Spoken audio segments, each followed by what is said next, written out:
Ang susunod na programa ay rated PG. Ito ay nangangailangan ng patnubay at gabay ng magulang para sa mga batang manonood.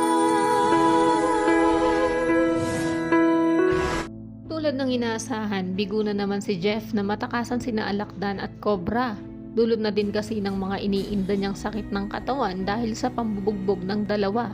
Kaya naman hindi pa man nga siya nakakalayo ay nahabol na agad siya ng dalawa. Samantala nagkatagpo na nga ang landas ng dating mag-asawang sina Leon at Tigre. Nagkakumprontahan ang dalawa.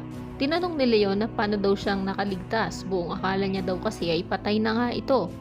Sino daw ang nagligtas sa kanya? Nakomatose daw ba siya at nagka-amnesia kaya 15 taon muna ang lumipas bago niya balikan ang anak niyang si Billy. Bakas naman ang kalungkutan sa mukha ni Hana habang kaharap si Leon.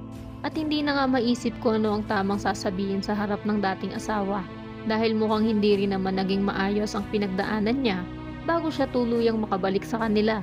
Sa kabilang banda naman, hindi magiging maganda ang unang pagtatagpo ni na Christy at Hana. Dahil habang naglalakad sa hallway ng ospital ang dalawa, ay aksidente namang magkakabungguan sila at mabubuhusan ni Christy si Hana ng daladala niyang inumin. Kaya naman ang makita niya na nga ito sa kwarto ni Billy ay pag-iisipan niya ito ng masama at galit na sasabihing layuan daw ni Hana si Billy.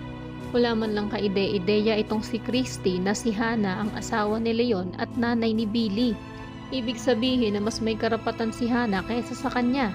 Pero ngayong makikilala na ni Christy kung sino ba talaga si Hana sa buhay ni Billy, ay nangangahulugan lang itong hindi siya maaaring magpakasal kay Leon dahil kasalukuyan pang ang mag-asawa ang dalawa. Yan at marami pa tayong dapat na abangan dito sa asawa ng asawa ko. Kaya naman kung isa ka din sa mga nagnanais na makancel na ng tuluyan ang kasalan nila Christy at Leon, ay i-click lamang ang like at subscribe button. Maaari ka rin mag-iwan ng komento sa ibaba para sa iyong mga salubin at suwestyon.